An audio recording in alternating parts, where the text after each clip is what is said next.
احنا مش عايزين نقول قيمة الأرض. بعد ما جوا حضرتك ودخلوا عندك وابتدوا يتعاملوا معاك ازاي؟ أنا ابتديت أقف قدام الآلة اللي بتهد السور. فهم جم سحبوني من على السور بالعافية وجرجروني في الأرض. كانوا بيشيلوني 4 يجرجروني في الأرض من أول السور ده لأول السور الثاني، مسافة 25 متر، أرجع يجرجروني تاني. في الآخر عملوا الحكاية دي مرة واثنين وثلاثة وأربعة لغاية ما قطعوا له هدومي، وبعد كده راحوا عاملين عليا كردون من 5 6 عشان ما اقدرش اتحرك منهم. ما كنتش قادر اتحرك لان انا تعبت لوحدي، وهم 5 6. هم خدوك من الدور الثاني ينزلوك؟ لا، انا اللي نزلت من الدور الثاني لما لقيتهم بيهدوا في السور. ورحت واقف على مكان ما بيهدوا. فراحوا خدوني من مكان السور وقعدوا يجرجروا فيا من ايديا ورجليا. 4 5 مخبرين دول، 4 5 ضباط دول، كل شويه الاقي كل واحد بيجرجرني، كل 4 يجرجروني مره. اقول اتكرر الموضوع ده مره 2 3 5، وفي الاخر راحوا عملوا عليا كردون في اخر الكنيسه عشان ما اتحركش. والمدام كانت فين في الوقت ده؟ المدام في الوقت ده لما انا نزلت كانت فوق. هي وابني الصغير عنده 3 سنين. تمام. وانا ما اعرفش بقى، انا كنت يعني منهمك ومشغول في اللي تحت، فانا ما شفتش الدنيا. كانت ناس طالعه وناس نازله وبيطلعوا العفش، رموه، والمنقولات اللي كانت موجوده كلها رموها جنب الكنيسه. وحضرتك الدنيا اتبهدلت، الثلاجات العفش والحاجات اللي كانت، كل العفش والمقتنيات اللي كانت في المكان ده راحت فين؟ موجوده حضرتك جنب الكنيسه. جنب الكنيسه في الطرقه الفاضيه اللي جنب الكنيسه بين الكنيسه والمدرسه. في كام شقه كانت؟ كان في 2 تحت، 3 تحت و3 فوق، لانه في شقتين كانوا بره اللي هم فضوهم في الاخر. يعني 4 شقق من جوه الكنيسه وشقه من بره. كلهم كانوا مفروشين؟ يعني مش فرش كامل، لكن على الاقل كان فيهم فرش. كان فيهم فرش وفي ناس يعني من اصحاب الشقق دول مش موجودين هنا في الاقصر. هم كسروا الباب وطلعوا العفش وخلوه هنا بتاعهم.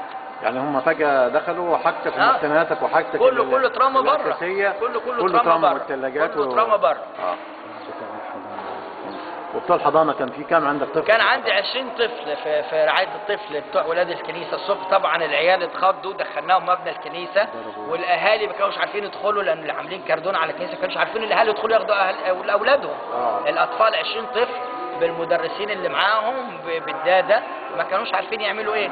يعني شالوهم وحطوهم في دخلناهم ودخلوهم الكنيسه عشان الخضه قبل الهدى عشان الخضه.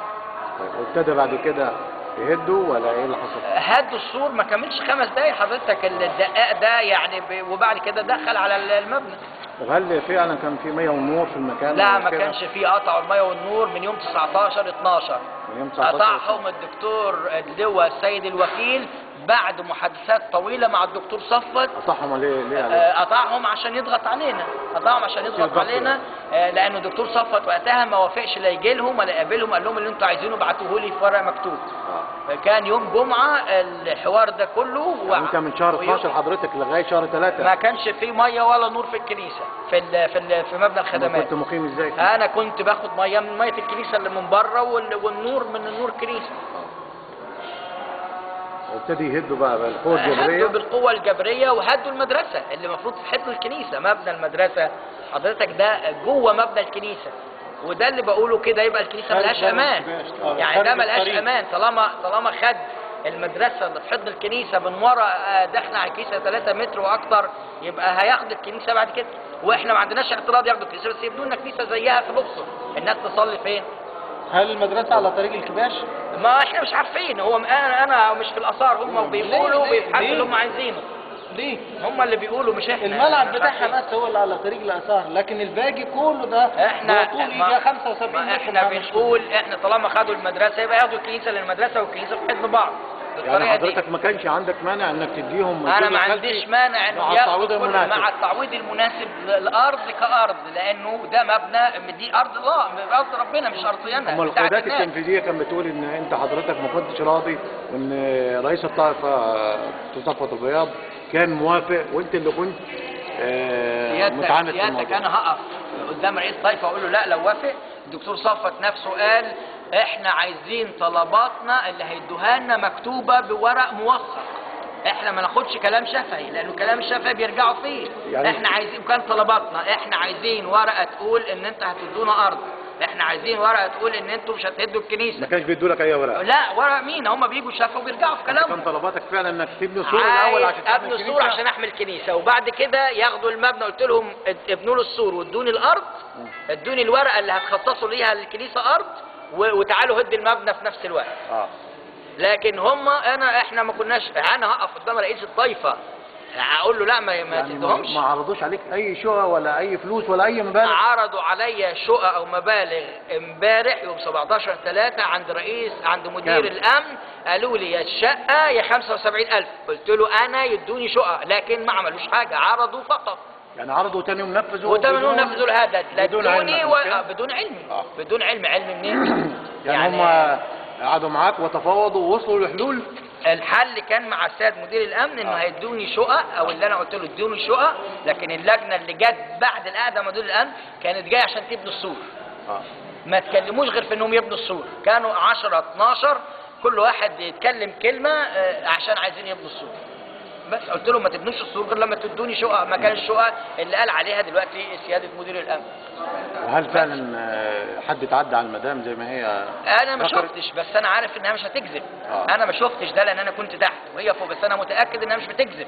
انا متاكد ان واحد مسكها زي ما بتقول والتاني ضربها، بس مش عارفوا مين، لان احنا مش عارفين. ده كانوا كتار، كانوا 200 ضابط 100 ضابط ولابسين ملكي وناس لابسه لبس ميري، فمش هتقدر تعرف ده من مين وده من مين. مش هتعرف مين اللي ضربها او مين تعدى عليها. مش هتقدر تعرفه غير بقى لو جابوا لنا كل الضباط. انا رحت النيابه وعملت محضر بالاعتداءات اللي حصلت لي وبالاثار النفسيه والادبيه اللي انا تعرضت عليها كراعي للكنيسه من الشد والجذب اللي حصل معايا بدل مره 5. يعني البلاغ بتاع حضرتك عشان التعدي عليك ولا التعدي على المبنى؟ لا احنا بسبب التعدي على المبنى تعدوا عليا، بسبب انا عايز امنعهم. لكن التعدي على المبنى احنا ما عندناش مشكله انهم ياخدوه. لكن احنا دلوقتي لو هنعمل بلاغ في كده انهم ما ادوناش تعويض، لا خدنا تعويض شيكات ولا عايزين فلوس. احنا عايزين ارض مقابل الارض اللي خدوها. احنا عايزين يدونا ارض مقابل الارض اللي خدوها باسم الكنيسه الانجيليه بالاقصى. لما حضرتك فيك اصابات وفيك كده، ليه ما تمش الكشف الطبي عليك؟ يعني انا قلت دي حاجات بسيطه مش مشكله. انا يهمني الاثار النفسيه اللي الواحد فيها، وكرامتي كراعي كنيسه وراجل دين اهم بكتير من ان انا اخد تقرير طبي عشان اثبت اصابات جسديه. طيب انت بتخاطب الساده المسؤولين دلوقتي بعد الاحداث، وايه طلبات حضرتك؟ انا طلباتي انهم يرفعوا ايديهم عننا، في انهم لما يبقى في حوار يكملوا الحوار للاخر، وانهم لما يبقوا عايزين ياخدوا حاجه واحنا ما نبقاش مانعين يدونا التعويض المناسب. هم مش بيدونا حاجه مش حقنا، يدونا حقنا اللي احنا فقدناه. الحاجه الثانيه يردوا لنا هيبتنا وكرامتنا كانجيليين في الاقصر وكراعي كنيسه في الاقصر. انا عايز اقول ان في اهدار الكرامه. في اهدار لكرامتي واهدار لكرامه الشعب، لانه انا رمز للشعب. في تعسف لاقدام السلطه والقوه الجبريه. ونظرة حضرتك فين؟ اتكسرت لما كانوا بيسحبوني على الارض، اتكسرت عدسه منها طب ليك طلبات عايز توجهها للساده المسؤولين غير ان هم يعملوك ايه بالنسبه للارض دي او بالنسبه للمدرسه او بالنسبه للطلبات المستقبليه؟ الطلبات المستقبليه احنا عايزينهم انهم يراعوا البشر قبل مراعاه الحجر. انهم يعملوا حسابهم مراعاه البعد الانساني، البعد الانساني قبل البعد الحجري اللي الناس بتدور عليه. يراعوا البشر، يراعوا البشر عموما قبل الحجر اساسا، لانه البشر هم اساس الحجر. الحجر عمره ما يوجد بدون بشر، لكن البشر يوجدوا ليوجد الحجر. طب هل في حد جنبك ما خدش تعويضات؟ هل اي حد تم تعدي عليه ولا انت بس بالنسبه لك اللي كان فيه تعدي؟ بص سيادتك انا ما اقدرش اقول اشاعات لو ما كانش عندي ورق حاجه موثقه، لكن انت هتسمع كلام كتير